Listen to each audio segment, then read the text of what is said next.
some Cuban artists, and at that time, I learned more. I have been in every single Biennale ever since, but at that very first Biennale, I learned more about Cuba than I could just talking to the artists. So I think what I feel is so important about the art world is not only the work produced, but also the artists. For me, of course, and for everybody, the most important thing about the art world is interacting with the artists. And interacting with the artists, of course, giving a sense of their own world, the world that they live in. And so, once also, another thing that I was thinking while we were talking, I met once in London Marty Margulies, who was a great collector in Miami, and he asked me, why was I in London? I mean, art magazine. And as we were talking, he said something that I always remember, and he says, the art world is a different world, and the business world does not understand it. You know? People that live in the art world have usually a passion for it, understand it, and the people outside of the art world usually don't understand it. It's true, right? But there's been an interesting now coming together about this idea of tech and art. And there was a New York Times article last year, I think it was the second half of last year, and said, who here speaks art and tech? And it was about the idea that these new tech billionaires in Silicon Valley, very rarely are art collectors and very rarely are interested in the arts because they don't think that the art world is democratic enough. They don't understand why they can't walk into a gallery and see the price of something listed on the wall next to the artwork. They don't understand that if something is available for sale, why, if they have the money to buy it, they can't just buy it, and they have to justify, who they are as a collector, or if they're involved with a museum, or if they can, be a patron or a museum trustee. And I think that idea of that the art world is, yes, a small place, but yet it has a very global impact. I think that so much of the time people, they look at the art world and they say, oh, it's this small, exclusive, what are these people doing with these weird things, these, installations, what is that? And I think that it's a sad thing because, culture, as, the title of our talk is about women promoting art beyond their borders. And we are for women, yes, but I think it's not just about women promoting art beyond their borders, it's about people promoting art beyond their borders, and about the idea of culture. We're each of us from completely different, backgrounds and parts of the world. But it's an important thing to create that idea of understanding. You went to Cuba in 1989, and we still have sanctions against Cuba, but it's getting better. I want to say that I think a lot of it is because of cultural exchanges. Yeah, actually, you can only go, if you are American born or living in the United States, you can only go to Cuba if you're a cultural or if you for benefit, but you cannot go, or if you have family. Mm-hmm. So there's still a lot of, you have to have an excuse.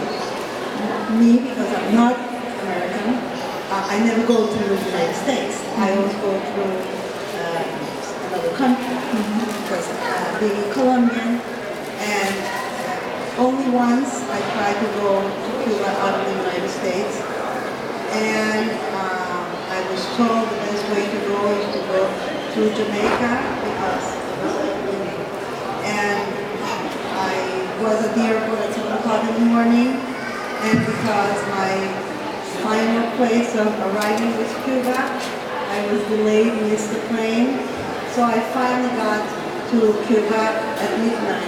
Mm-hmm. So I'm just pointing out and it's a 40-minute flight. Yeah. I'm just pointing out why those art trips, and I'm not the only president, why those art trips do make a difference for people who travel to certain areas. But like I say, it's a changing world. More and more people are traveling all over, and I know now they make good excuses for people to travel to Cuba. I'm just making a Yeah. point of Because of course. And I mean, Diva, you were saying that you left Persia in the 1970s, and you haven't been back yet. You very much identify yourself as somebody who is Persian. So is that something that you think of when, for instance, you've worked with Persian artists or Iranian artists, however they like to identify themselves? And is it something that you think of when when you think about who you are and what you're trying to do? A couple of different things. First of all, is one of the best things that happens of the Iranian Revolution is this extraordinary creation.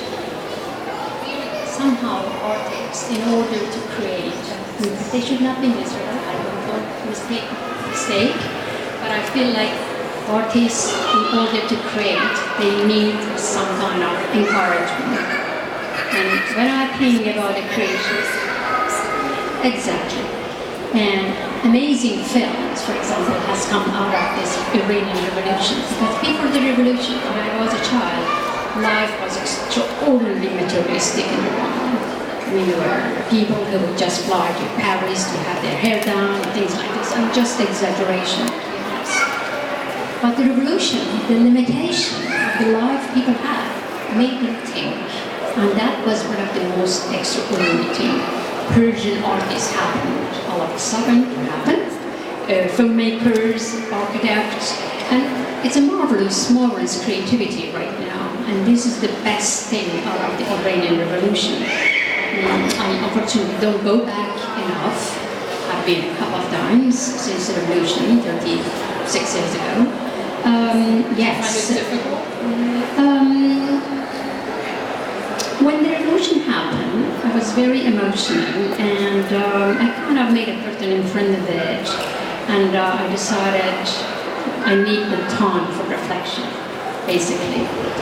And I had to go back for a very short time, maybe 24 hours or something like this. But now I feel like I want to go back. I want to go back and share time with artists. Now showing is another thing. Showing Persian artists at Parasol is totally different. I have shown over the 10 years 3 Persian artists at Parasol. Sia Armajani, Waisi Kami, and Naveed Noor, and they are very from different generations. Sia Armajani, I admired his work because when I was working at the Whitney and I started in the art world in 1981, I saw his work and I realized what an intelligent artist he is. And I followed his career and showed his work last year. Kami, Waisi Kami, is because she's an incredible painter, not because she's Iranian. And Naveed Noor, a much younger artist who is about early 30s, he just moved with his parents when he was a baby after the revolution. And I just showed him because he was smart. His concept is one of the extraordinary conceptual artists. But then I do 4 shows a year, and I have shown 40 different artists plus the group shows. So showing 3 Persian artists doesn't really mean that I have nostalgia or anything. I show them in their own right. I have shown artists from Latin America. Do you feel sometimes it's different connection to them than you do? Not really, not at all. I think I've been known in the art world for being very, hopefully, high standard and ethically very clear. I don't mean in the way you show them, but maybe just like just in your own, like do you sometimes think, oh, you have that somehow switch or that emotional connection, then you have to take a step back and put it in the curator has I have to disappoint you. No, not really, none of them. I mean, with the Naveed, I struggled for 3 years until I decided to show him because we were talking his ideas, and I was not convinced. What is he doing? What does he want to show? And then finally, I realized one thing: otherness. People a lot ask me, what is the thread connecting the artists who show at Parasol? I didn't know that until last year when I went to exhibition with a Japanese artist called Shunra Otake, a fantastic artist. And I hope you all come and see his work. It opens on the 11th of October. I realize that the otherness. I think this is what connects artists who show at my foundation, this being otherness. When you are an other, because I'm also an otherness, yeah? You are on your toes. I don't know whether you agree, any of you. When you are not in the mainstream, basically, and you are different, you are on your toes and you have to work much harder. And I came But would you say that also applies to the idea of being a woman within the idea of like within the art world, within the idea of business? Women. So as a woman, are you automatically the other? I realize that it is women are not so advantaged in the art world like any other fields.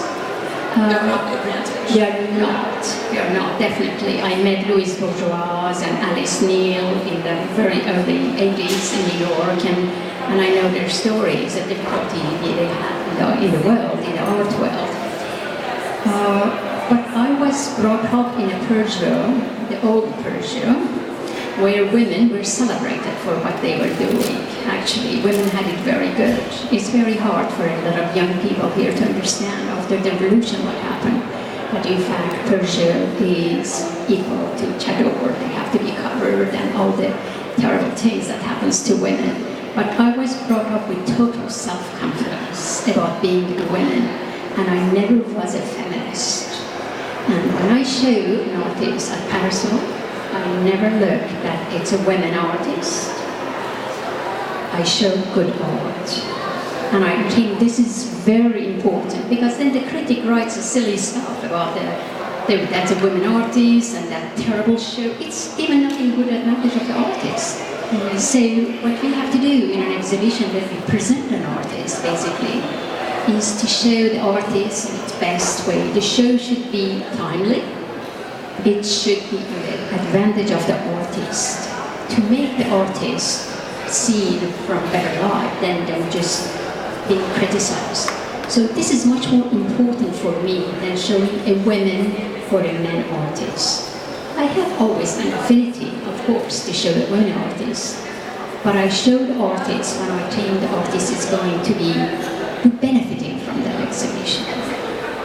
Does it answer your question? That definitely answers my question and more. And it gives us a great jumping off point, because I think so much of now what we see coming from Africa is,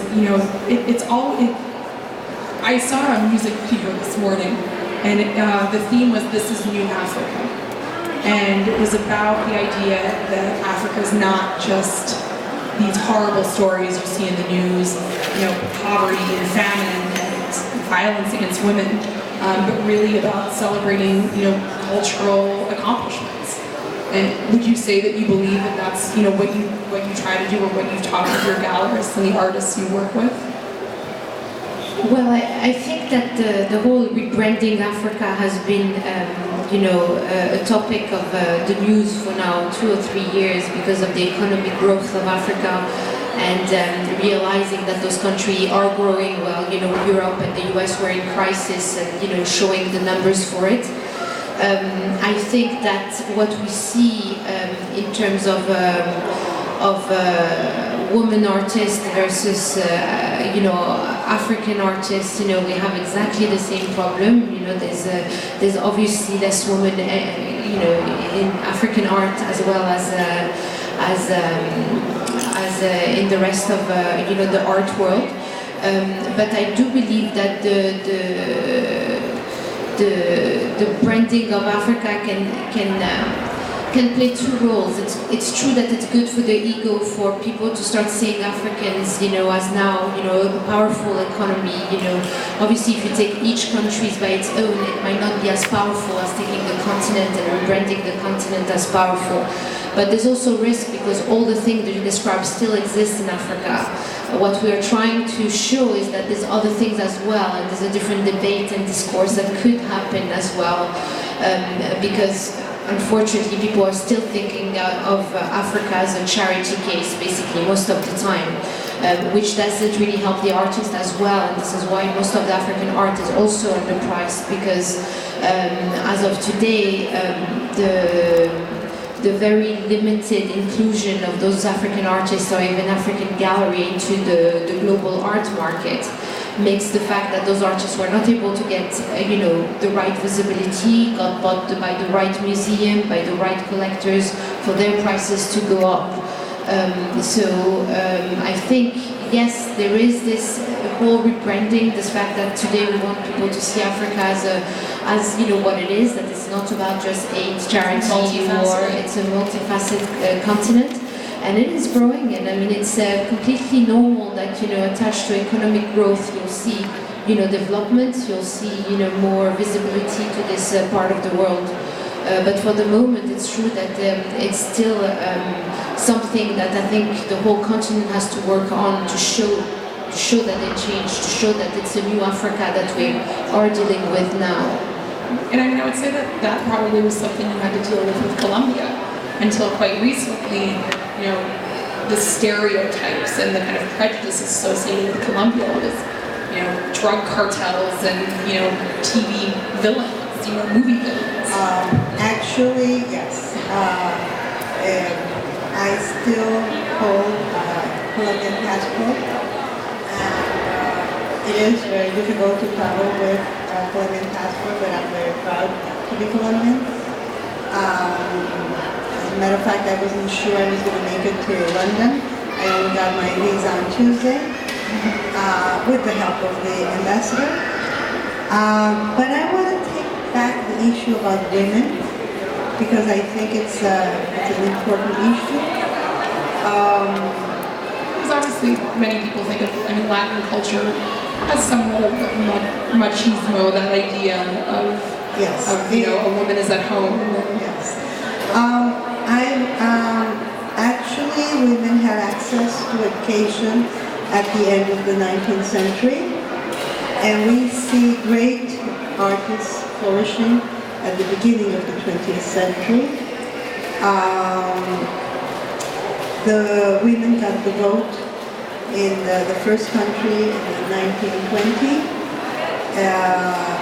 but I have lived in a much open society than usual in Latin America. Nevertheless, it was very difficult to be a daughter, married, and studying and working. It was very difficult to be a mother of 3 daughters and studying and working. I got married very young. It was a struggle. I was faced a lot of my life with a lot of confrontation, a strange confrontation, and I was thinking when I was invited, at the time when I went to study, there was this private art school in the university where most girls studied. There were only 2 boys, and most of the boys studied, or young men studied in the public university. Nevertheless, the dean of the school only paid attention to the 2 boys. We had once a very strong confrontation with the dean, this man, Spanish, who mentioned the fact that women went to this university to get husbands. I was already married. We were all very upset. The strange thing is that he told me when I was, debating why would he, and this was published in the newspaper, why would he say that? And he says, I don't know why you're in the university, you're already married. My magazine proved him wrong, among others. But it is a struggle all over the world to be a woman, to be a mother, to be a wife, to be a daughter, and to be in any field. And probably in the art world also. I think that, so much of the time we think of progress, and that it's always, forward movement. But when we look, at many parts of the Middle East, and I won't speak about Latin America because I familiar exactly with the kind of feminist history, but if you look at Egyptian movies from the 1950s and 60s, they are racier than Hollywood movies at the time. There are half-naked women, and there's love scenes, and there are people sleeping in the same bed with one another. When in Hollywood, I Love Lucy was the first show to even show men and women in the same bedroom, but in two separate beds. Yet now it's reverted. Saudi Arabia in the 1970s, women, there wasn't mandatory covering, and women were being educated, and it was much more overt. This kind of the openness of women.